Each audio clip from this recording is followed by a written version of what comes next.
Hi everyone, my name is Kieran Campbell and I am at the University of Brighton, and in this event today with SI UK we're going to give you an overview of the university and you'll be able to meet one of our current lecturers, Dr. Hassan Jalani, who will talk to you about the University of Brighton Business School, and then we'll have a session with Anita, who's one of our current student ambassadors who studies architecture. So as I said, my name is Kieran Campbell and I'm the International Officer for Europe and all international students already in the UK. And then at the end of the session, there'll be an opportunity to go through question and answers that you may have. So if you've got any questions in the meantime, feel free to type in the chat bar and my colleague Kathy will help answer these and send some links through, and then we'll go through them at the end as well. Okay. So who are we? Well, we're a university community with over 18,000 undergraduate and postgraduate students. We've got 2,400 staff members and a very wide course portfolio of over 500 courses. We're a very international community as well. We have a network of 180,000 plus alumni across over 140 countries. I'm not sure if any of you may have been to Brighton before or know about the city. This is the Royal Pavilion, actually, where the University of Brighton started in 1859 as Brighton School of Art. So the campus has grown considerably since then. In 1992, we gained university status, and in 2003, we opened up the Brighton and Sussex Medical School, which is jointly run between us and the University of Sussex and the University's Hospitals Trust. 2022 actually marks our 30th anniversary of gaining university status as well. So just to highlight where we are now, we're top 50 in the UK for graduate outcomes.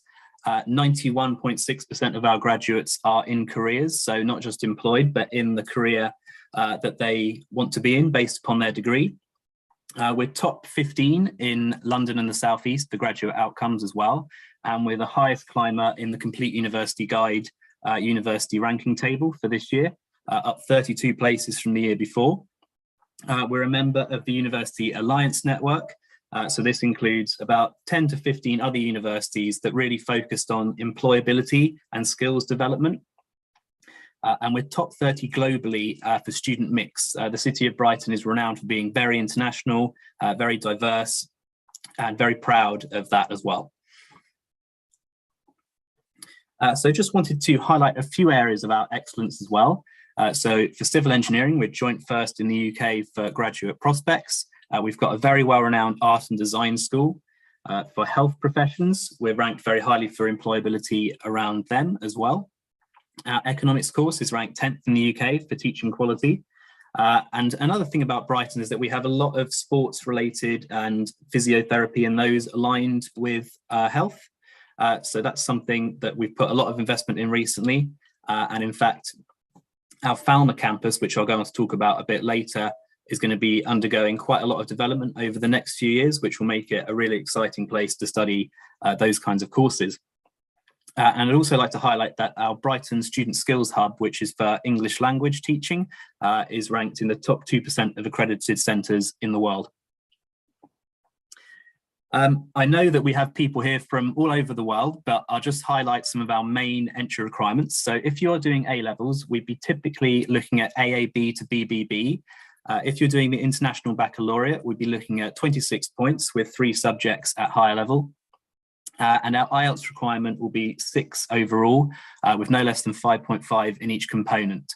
Now, you can Google Brighton International requirements by country, and look at the requirements that might be for your country. And you can also look on our individual course pages and look at the drop-down menu there to find the requirements that we'd need from you for the course. But I've also put my contact details at the end, so you can get in touch with me if you've got any questions around that. So briefly to talk about our fees.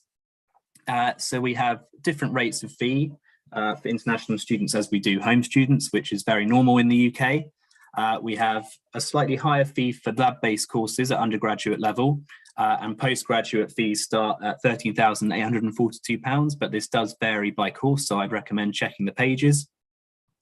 I'd also like to highlight that our international fees are below average for the UK, and this is because Brighton believes on making education accessible for all students, regardless of background. So that's something that we're very proud of as well. If you are interested in medicine courses taught at our BSMS school, I'd recommend contacting my colleague Claire with that email address below so she can advise on specific requirements for those courses. In terms of scholarships, we do have a scholarship package here with awards of up to £2,500. I will say that although these aren't huge scholarships, it's because our fees are already relatively low for the university sector. So that's why we don't offer a huge scholarship, but we do offer a lot of scholarships between £1,000 and £2,500, which are awarded on a merit basis. The next round of applications will be open until the 29th of May. You will need to have an offer to apply for a scholarship, but just to make you aware of that opportunity. Obviously, there are external scholarships to the university that you may be aware of, and we do have funding pages on our website that you can refer to look at more information there. I wanted to talk about the University of Brighton International College, which is our foundation provider run with Kaplan. So students who do not meet the academic requirements directly for the course can use UBIC to help them get up to the level required for direct entry. All the students here can benefit from the university's facilities because it is based at the University of Brighton Moulsecoomb campus. And once students reach the required level, which they'll do at the end of their course, they will be eligible for direct entry, providing they pass.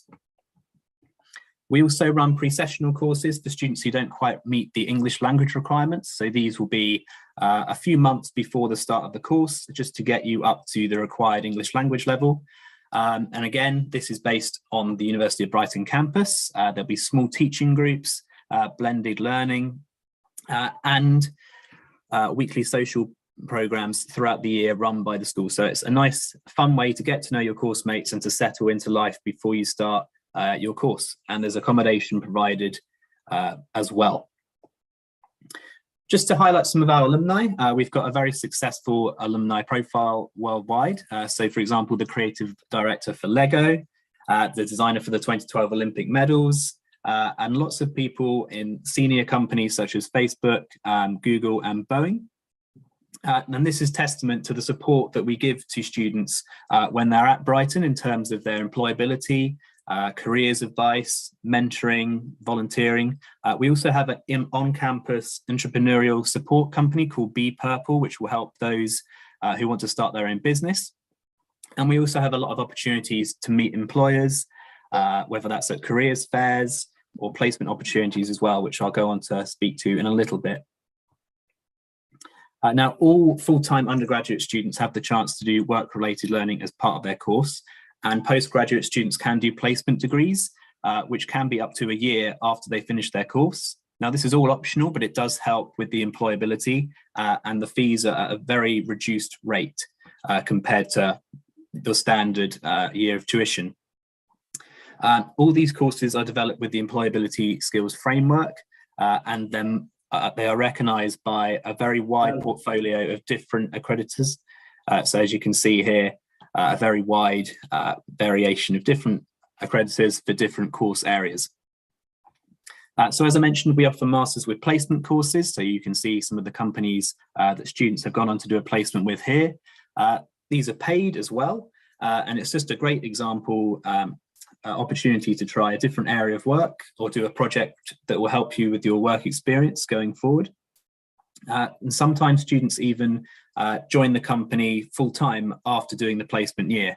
So it's a fantastic way to get into work when you finish. And this is, of course, an option for all students, including those international students. Meanwhile, whilst you're still at the university, we offer a lot of on-campus jobs. For example, our student recruitment team run an ambassador scheme, and we have a student ambassador who will be speaking to you later. There's also lots of campus cafes and jobs that you can do in those kind of areas. But also Brighton is a very big student city, and there's lots of student jobs available on the high street with retail shops cafes, bars, and clubs as well. So this is just an example of another research placement that we do with the European Space Agency. So this is an exciting option for those doing relevant courses. It gives you a fantastic experience, as well as getting a great expert insight from researchers doing this area. Now, Brighton is one of England's digital hubs. It's in fact a £1 billion sector coming from Brighton. And this is a fantastic opportunity that some students did get to go on as part of their experience at Brighton. We have lots of different areas of research expertise. Brighton has a very broad course portfolio. So all of these pressing issues today, such as reducing emissions and pollution, looking at neglected tropical diseases, helping with sustainable construction practices, climate change, and promoting peace in conflict-torn communities, are just some of the areas that we focus on. I'd also like to highlight that we're top 5 in the UK for our research impact, which is above many Russell Group universities, and 92% of our research was rated as world-leading or internationally excellent in terms of research impact. Now I'd just like to go on to talk a little bit about our location. So for those of you who don't know, Brighton is a city on the southeast coast. We're about an hour south of London, and we're close to Gatwick Airport as well. We do currently have a campus on Eastbourne, although by next year, all of our campuses will be based in Brighton. We're also very close to the South Downs National Park. So this, you get the best of the beach in Brighton, you get the city, and you get the national park side of things. So it really is a perfect combination. And yeah, as I mentioned, we're only 50 minutes from central London by train and only half an hour from Gatwick Airport. I just wanted to go into a little bit more detail about the 3 campuses we have in Brighton. So we have the Falmer campus to the north of the city, and then halfway into the city centre we have the Moulscombe campus, and then we have the city campus very close to the city centre. All of these have student accommodation options nearby, both run by the university and by private companies. Brighton also has a fantastic public transport network, both train and bus run regularly across the city, and there's also a free university bus which runs between the campuses as well. So the city campus is where all our art and design based courses are taught. So this includes fashion, film, media, textiles, illustration, all those kind of creative courses. We have about 2,500 students based here. Then the Moulscombe campus is our largest campus. This has recently undergone a £300 million investment known as the Big Build, which involves new cafes, new teaching spaces, including Elm House. And Elm House is where our School of Business and Law is based, which will be which will be told about by Hassan Jalani a bit later. This is also where most of our international students are based as well. These are the courses that international students like to do. So chances are you will be based in the Moulscombe area. This is also home to our International College, UBIC, as mentioned before. So here's the wide range of courses that are taught here. And I would like to highlight that this is, state of the art. This was only opened 3 or 4 months ago. So it's all very new. Engineering, environmental sciences, business, law, pharmacy, computer science, and architecture are some examples of courses taught here. Finally, then we have our Falmer campus, where 7,000 students teach. So this is our second largest campus. So courses such as education, applied social sciences, so your psychology, sociology, and criminology, as well as the medical school is taught here. Our humanities subjects are currently taught here, but these will be moving to the Moulscombe campus from September next year. And then we also have our Eastbourne campus. This will be closing in the next year or 2, but these are the courses that will be moving to the Falmer campus once that happens. So any courses around sport, journalism, or physiotherapy and podiatry.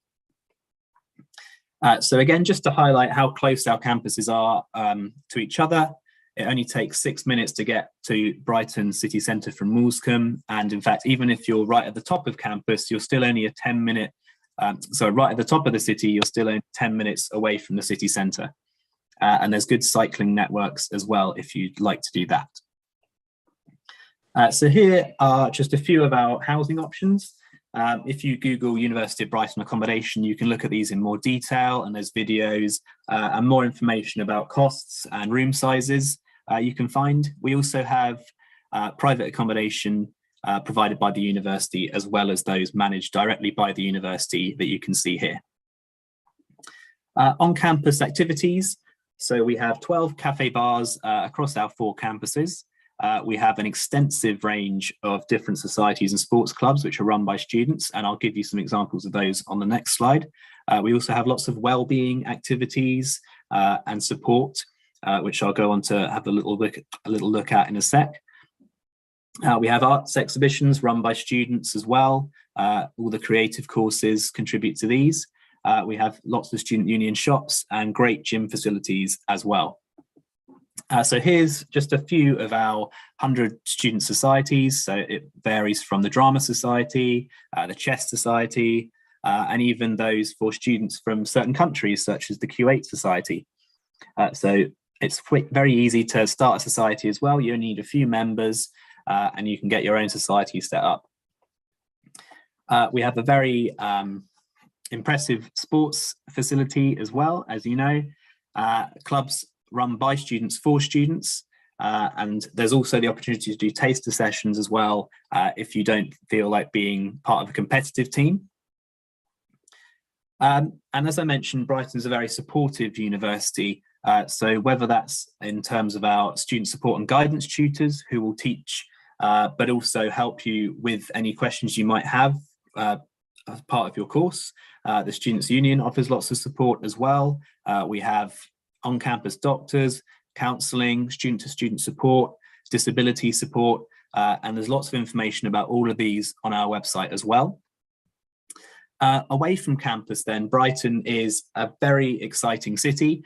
You may be aware of some of the events that happen here.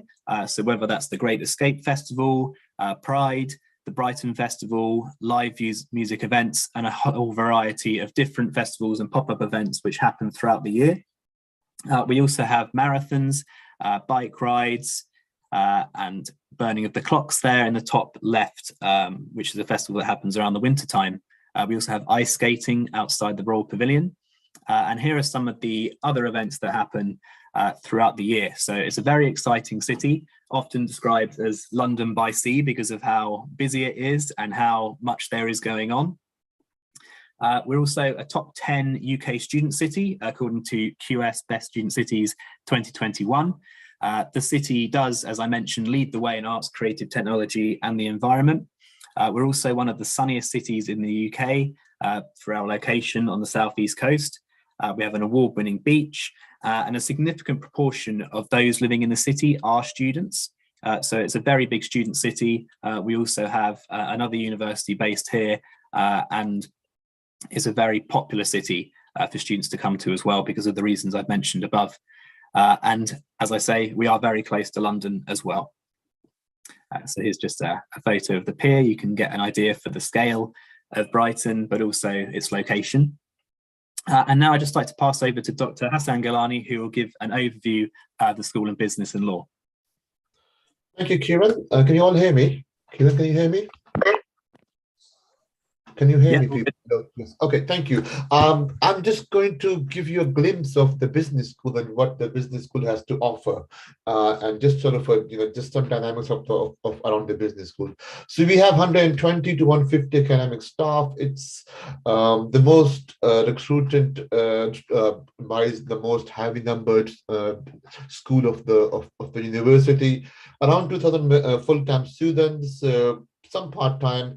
I feel very proud to claim it's a very international base of students cohort that we have in business school, and of course across all departments, but particularly business school is a very rich culture of internationalization of students, and we learn from each other. We have students coming from Southeast Asia, Africa, India, Middle East, Latin America, and the whole world. As Kevin said, that we just moved into the new Alum House, and again. It's quite new, very techy, very sophisticated. We have strong connections internationally. We have students coming from France, Belgium, Spain, and it's not just that. We also have courses where students can go to these partners and study with them as well. The fifth in impact of business. So for example, if I'm a researcher in brand management. So my PhD, my research is on branding, brand management. So it's not just publishing a paper. I have to prove that my research has got any impact on the business and management of the UK businesses. So we are number 5 in the whole country for showing the impact. It's a mix of nationalities. One of the things we take pride is every course in business school and most of the courses in the entire university is employability focused. They have strong interconnection with the local industries, with not local, national companies, and even sometimes international, where our students can go for a placement and they spend 1 year with them on a paid salary. They come back and they complete the degree and they have a degree in their hand with a 1 year experience of a good company in UK or anywhere over the world. Again, as Kevin said, good facilities. I would like to add, it on the map, it might seem that Moulsecoomb and Farm are quite far away. It's exactly 2.5 minutes train ride. And again, Farmer is again more campusy. It's got state-of-the-art sports facilities, and all everything is very accessible to you, even though you're studying in Moulsecoomb. Next slide, please. So just to give you what's the vision of the business school? The School of Business and Law, as now it's called, every course that we teach from law to business to events to marketing, tourism, accounting, finance has an element of responsible enterprise. How responsible are you to the environment, to the community, to the suppliers, every stakeholder in the whole supply chain? One of the jobs as a course leader of mine is to make sure that when you graduate from our courses, you are internationally employable. So employability is a focus. You should be able to make a real difference to the people you work with, the practice that you would be applying to your corporate world, and the society, as how responsible would you be to understand. For example, if I teach retail, it's not just about selling or merchandising fashion clothes, but how to sustain that whole fast fashion malarkey, and how do you make sure that we're not damaging the environment by transportation, carbon emission, and how to ethically source our raw materials from the real farmers. Then next slide, please. This is ASCSB. If you don't know what that is, this is sort of a certification that every business school aspires to achieve. Once you have ASCSB certified, this means, and this is all over the world. So any business school in the world who ASCSB.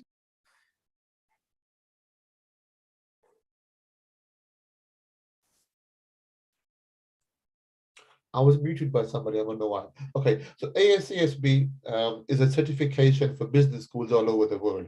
We are almost there. It's a 7 years process. We have 1 year left to complete the process. So after 1 year, hopefully, we would be certified by ASCSB, which means that we are at comparable, at par with any other excellent university or business school across the world, which means we have strong employability focus, we have strong focus on learning and knowledge and learning development, we have strong focus on research impact and outputs, and mix of international students to blend in with. Next slide, please. And again, as I said, one of the key strengths, I have 4 strengths coming up. So one of the strengths is we have accredited courses which have strong links to the industry.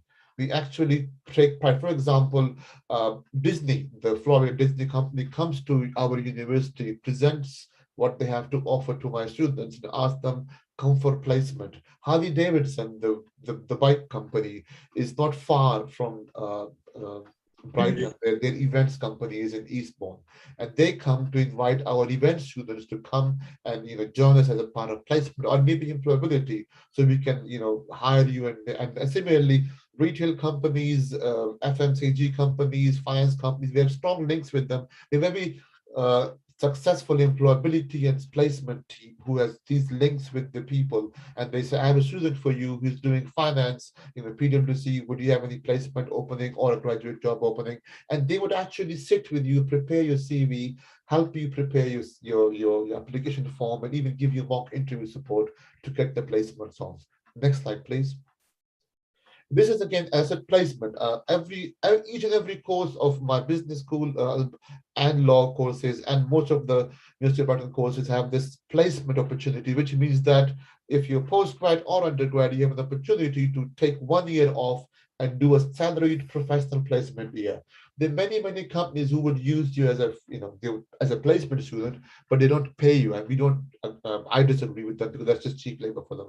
I would rather have a student go to a placement to a meaningful role, but they get paid. So the average salary is £24,000 per year you get in that 1 year. Not only do you learn in whatever role you do, but also we mentor you. So when you're in a placement, we will still be responsible for you, for your insurance, your well-being, and your academic learning. We'll be visiting you 3-4 times a year to make sure what you're doing is not a menial photocopying or coffee making job, but you're actually taking part in what the business roles are, and how do you bring that to your course later on. Next, please. And again, as I said, we are number 5 in what we bring to our classrooms. If I'm teaching my students brand management or retailing, they know that my paper is published in the public domain that is being used by retail companies to have any impact on how they perform. So impact is crucial. It's not just talking about we publish this. We have to prove that being a responsible university and responsible enterprise focus, everything we do is impact focused on that. Next, please. And again, this is the most important one. The moment you start your course with us, our employability or careers team will sit with you and say, what do you want to do after you graduate? Be it undergrad or postgrad, how can how can we help you prepare you for that big bad world? Are you aiming a particular company, or particular role, particular career? And we can help you, either look at the placements or even choose your optional model. For example, in undergrad, we have almost 35-40 optional modules to choose from.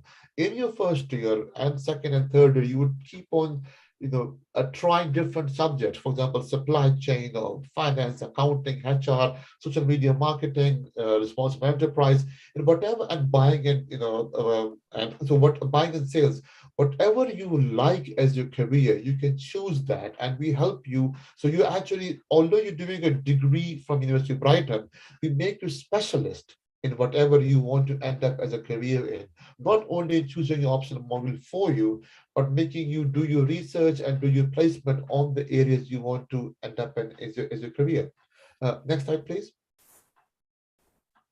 So this is giving you an undergrad journey. So at the first year, we introduce you to the very grassroots. The second year of your undergrad, we make it more applicable to your industry, and within that you're making choices of where you want to end up in your career.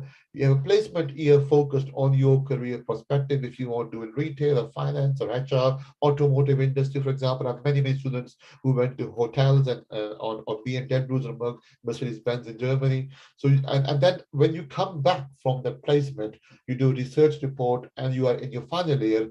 You've seen the world now. You widen your horizons, and now you're actually looking at things critically, and you graduate, and you end up either in your future careers or you go to further studies. And same applies for masters. If you're doing a 1-year master's, we do the same thing in the first semester, grassroots, in second semester, or maybe placement year, you apply that knowledge, and in the final semester, we expect you to be more applying that theory to practicalities. Next, please. So the most important thing is, from my perspective, how would you be learning? This might be the first time you've come to a UK university. And I personally hate one-way communication. It's every session, every lecture is interactive. You have, subject lecturers who are experts on the teaching. They're from the industry, and they've done PhDs or research or experience on what they're teaching. We have keynote lecturers coming up. We had people from Google, Facebook, BMW, Harley Davidson, L'Oreal come and give a talk to our students about whatever the topic they choose. We have seminar work and presentations, it's group discussions. It's not just one-way lectures.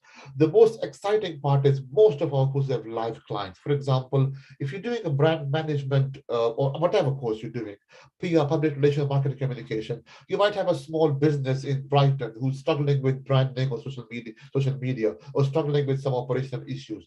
They would come to us and we would give them a group of 4 students. We would mentor you throughout the whole process.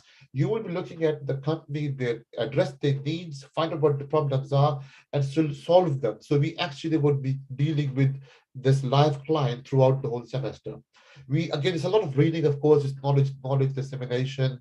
Everything we have is online. If you have an online portal called Student Central, you don't need to carry. Back in my days, it shows how old I am. I used to carry 8, 9 kilos of bags on my backpack of books in them. Everything that you would ever read, all your core readings and magazines and journals and even reports are click of a mouse away from you. It's all free of cost. It's a part of your syllabus. Next, please. And again, how do we teach? How do we assess you? It's not exams. Some of them are exams because of nature of the subject. Finance, accounting require exams, but they're mostly essays, report, analysis. We give you a case like Boeing. What happened to Boeing recently in the crash, and how would that impact on their businesses and the sales prospects with all the other airlines in the industry? So give you a case study, you analyze that, we give you theory behind that, you apply that theory to the case study, you analyze that, bring it back to us within the time, and you submit that. Every assessment, every module would have a 6 weeks formative assessment. For example, this is the first time you're doing a module. Within the first 6 weeks, you have an opportunity to write a draft assignment or do a draft research, show it to your examiner, to your tutor. They give you a feedback on how to improve things. That's not much as free of cost. But once you submit your final summative piece of work, we aim to complete marking within 20 working days. The feedback can be written, online, tutorials, audio and video as well. Next, please. And the most important thing, what support do you have? The moment you join us, you'll be given a personal academic tutor, or PAT as we call them.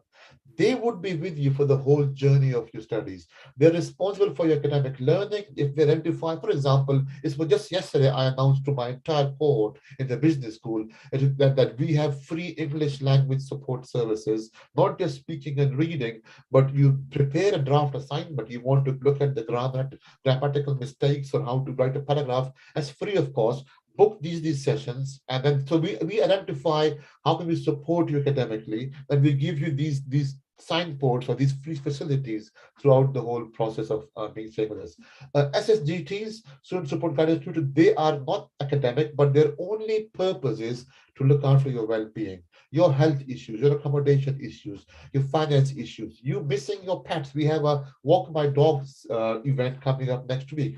So if you're missing your pets back home, every member of staff brings their pets, the domesticated pets, not the wild ones, and you can walk them along and just spend some time. So make sure that you feel belonging. Our only purpose is to make sure you're not only learning well, but your well-being, are you perfectly healthy as well. As a course leader, my job is to make sure that your entire journey of whatever subject you're studying is at par as your expectations. There's no appointment needed. Open door means if I'm online on MS Teams, drop me a one line and let's have a video talk. Or if I'm in my office, come and see me.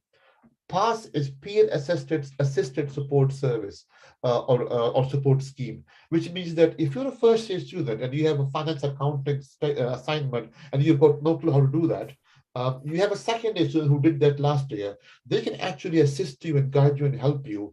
Instead of asking a member of staff, which you might hesitate, you can ask your seniors and ask them, how did you do this assessment, and how can I improve this so far? And we have study skills sessions. So study skills means, apart from English language, if you need some research support, need some support on literature review or writing an assignment, they're all free of cost. They're all timetabled on MS Teams or in person. Just need to book yourself in and attend them. It's completely free of cost.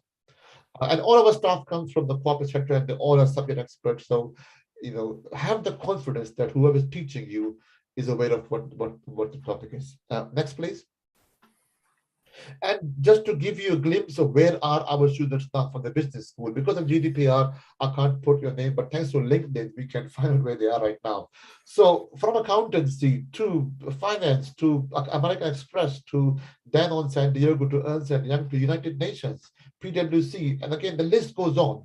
We take very pride when we look at these LinkedIn students' profiles and say, I was saying this to someone even today, that my undergrad students, after 3 years, they become deputy managers. That's like across all the cohort, because of how much shine they in the real corporate world. It's purely up to their. It's the whole change. The moment we see them in the first day, the first week, and the day they graduate, we can see a remarkable change in them in terms of employability, confidence, of knowledge, and they're very proud of what they've been learning. Next slide, please. I think that's it. All from me then, yeah. Yeah, thank you very much, Hassan, for that excellent introduction to Brighton Business School. That was really great. And now we've got Anita, who is a architecture student ambassador, who's going to give you a little bit of an overview about her experience at the University of Brighton. So I'll leave you to it, Anita. So hello, everyone. I'm Anita. I'm studying architecture.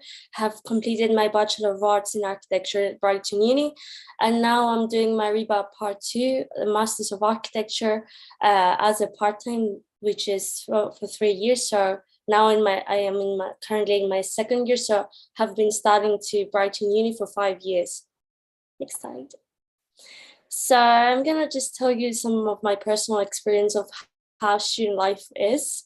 So we've got the student union, which is a team that organizes events and makes sure that the student life stays fun and healthy for everyone. So you can get support, you can go to them for everything.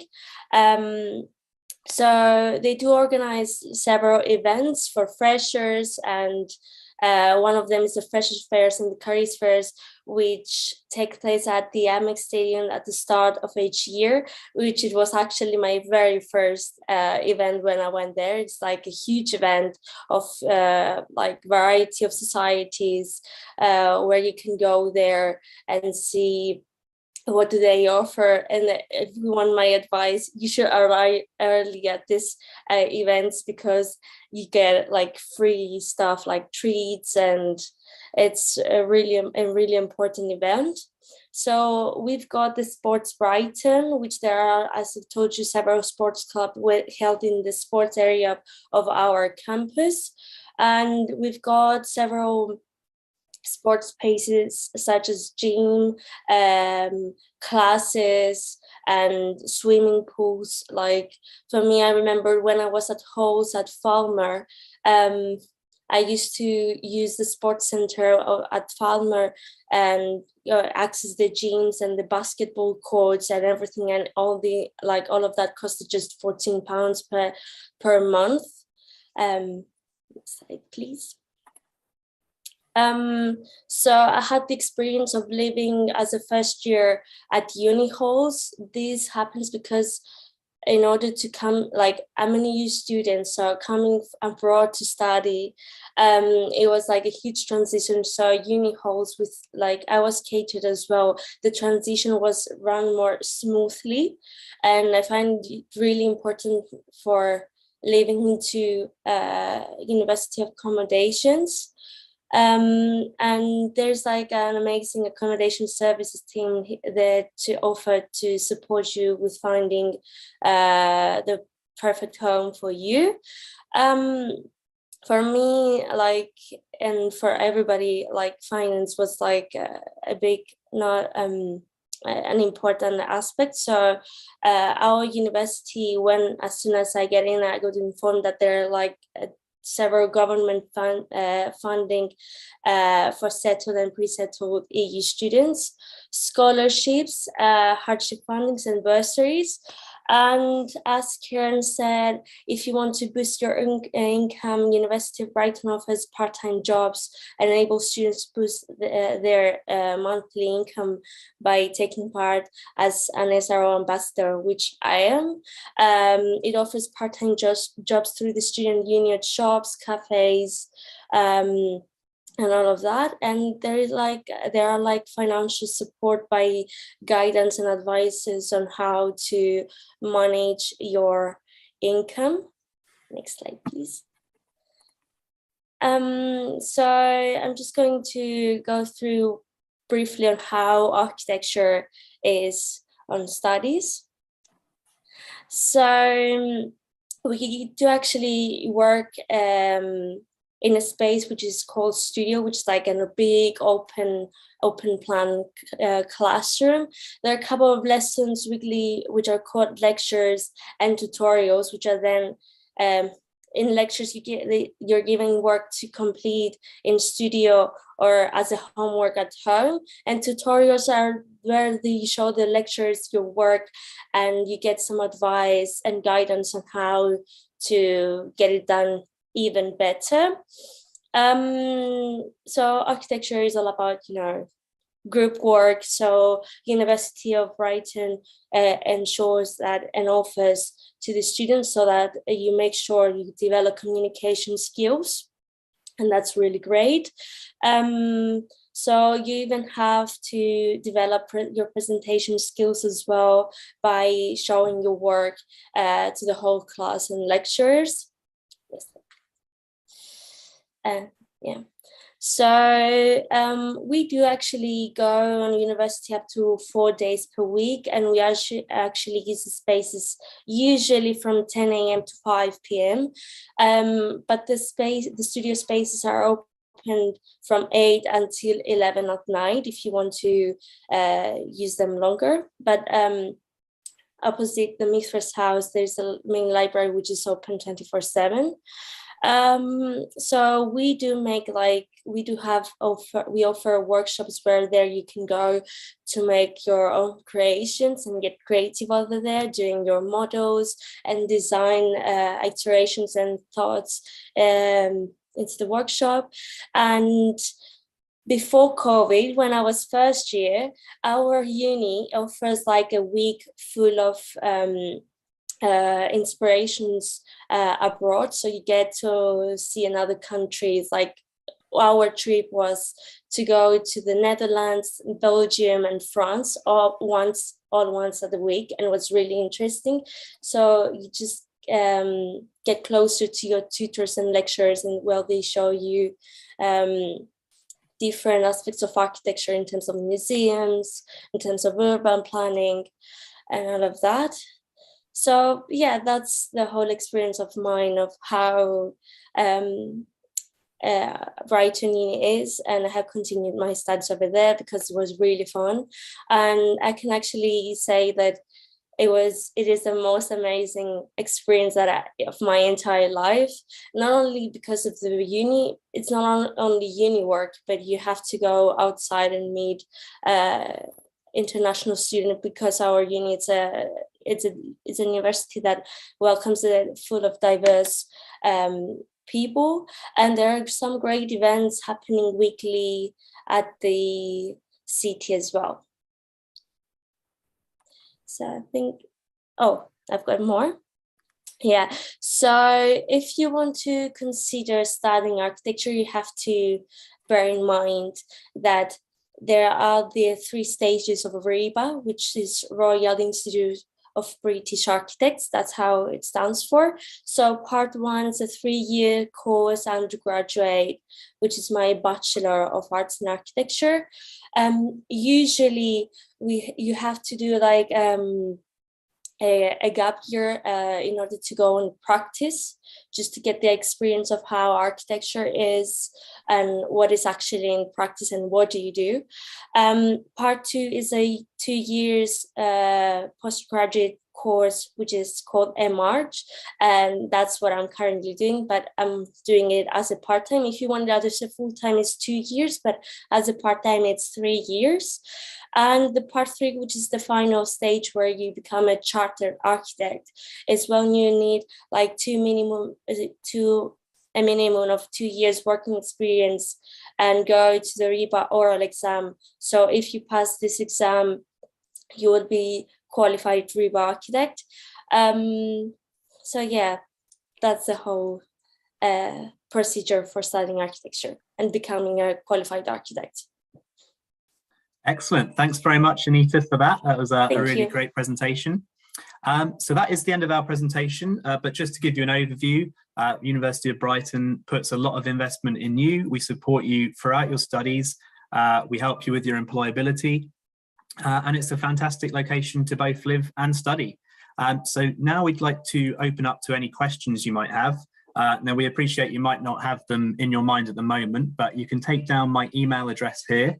And I've also got a UniBuddy link, which you can scan on your phone. And this will link you to an online page where you can message me directly as well. But if there's any questions, we're happy to answer them now.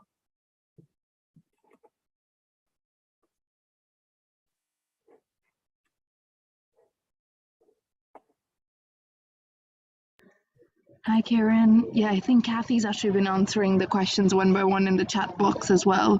The only one I see that's kind of not been answered yet, I know she's just answered it as well, it was just a course about the MSc program in entomology.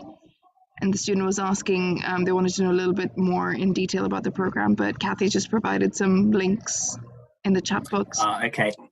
Yeah, excellent. Thanks, Ravina. Yeah, so the best way to look at what a course is like would be to check the course pages online.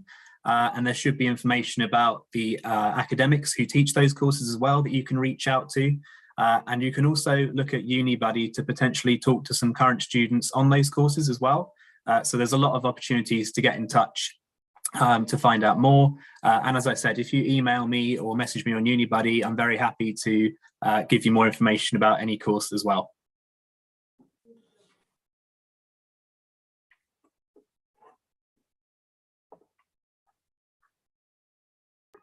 There's also a student inquiring about a MSc program in psychology. So I guess it's similar to what you just said about going online and finding information about the course. Yeah, definitely. If you've got any questions about a particular course, just check the course pages on our website. If you just Google Brighton undergraduate or Brighton postgraduate courses, you'll be able to find the course page and have a look at all the information there. It will give you information about the different modules, entry requirements, and again, some academic profiles that you can get in touch with about the course as well. Just to add, I'm sharing two links now. We do offer two MS Masters in psychology. One is psychotherapy and one is clinical psychology.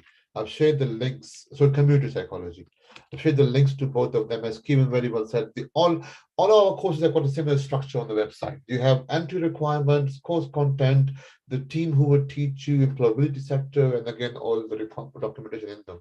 So have a look at these two documents. If you have any questions, there would be an email address of the course team in there. You can email them about any different questions in there. Thanks, Hassan. Any more questions, people? Kieran, if it's okay, because there's a common question we get from students in general at SIUK, is about any alternate English language testing that you might offer for entry into Brighton. Yes, we do accept a variety of different English language tests. Off the top of my head, we have IELTS, TOEFL, KITE, which is a specific one to Kaplan, who run our UBIC school. And I think there is a page on the website. I'm sure Kathy's trying to find it now, but that does list all the different English language tests that we allow.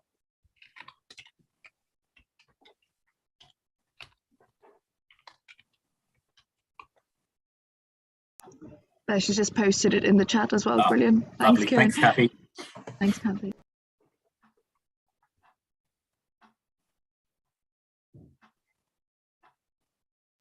There's another question that's just come in. The student, Danny, saying, I'm studying chemical engineering and I'm willing to apply for something in the field of biomedical sciences. I guess he's just asking for recommendations as to his next steps.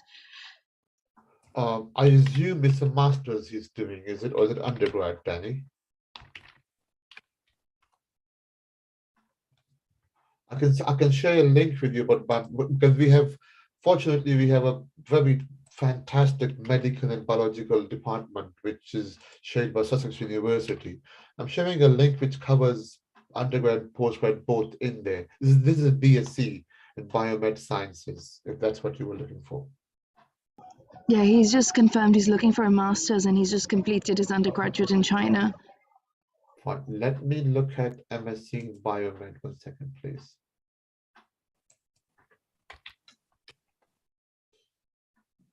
Yes, we have an M Sciences in that one. I'm sharing the link in the chat. Thanks, Hassan. Okay.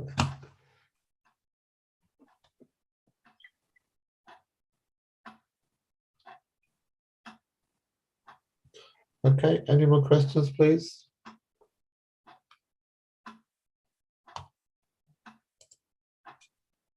Yeah, and as I said, if you can't think of any questions at the moment, but you want a contact for the future in case you do have questions or have questions along the application process, perhaps, please feel free to reach out to me as well.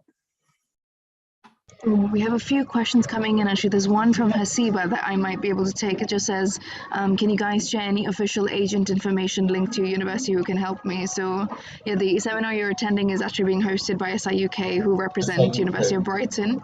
So yeah, I'll just pop down the details for that in the chat for you, Hasiba. There's also a question from Sweetie about postgraduate fees for international students and if there are some scholarships attached to it. Yes, so the postgraduate fees start at £13,892, but it does vary by course. So they'll be listed on the individual course pages. In terms of scholarships, we do have the Brighton International Scholarship, which is either £1,000 or £2,500, depending on the merit basis. So the team will look at these and award a certain number of those 2,500 and a certain number of those 1,000 if you are awarded the scholarship. There are also external funding sources. You might have heard of Chevening or the British Council's Great Scholarship.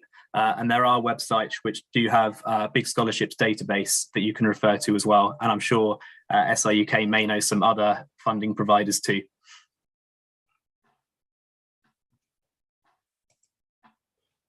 Just to add to what Kevin has said, yes, we have a long list of international scholarships available, and I've sent you a link, Kathy, as well. Then have a look at that. And again, as Kevin said, that the scholarships are competitive. So the moment you get unconditional offer, particularly for the international scholarship, apply ASAP and confirm your admission. So once you firm that you get the scholarship, you'll be able to offer immediately. On the question of Ghana, about English language, depending on what qualification you've done, and again, if it's a a recognized qualification in English, then the concerned team who looks into languages would need to confirm that, and we can, yeah, it is possible. People have done that before, but depend on what your previous qualifications are. Do we have an official agent in Ghana? I think SIUK works in Africa. Am I right? Yes, you're right. Yeah, I'll just pop down the contact details for our Africa offices in the chat as well. SIUK, which this platform is based on, this is we are again, SIUK has having us as a course representation of the university. So SIUK is an official agent helping you with admissions. I did my master's in applied psychology, 16 years education. Can you recommend me any short course or degree? So I've shared 2 master degrees with you, Hasiba, on psychology. Have a look at them. But short course, I don't recall if we have a short course in psychology. I don't think we do, but we do have pre-sessionals, if that's what you're referring to, in advance of the masters.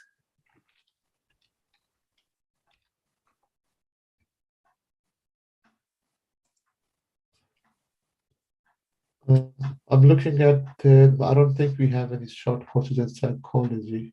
We have health sciences, continuing professional development and education programs, but not particularly in psychology, I'm afraid not. Any more questions, people?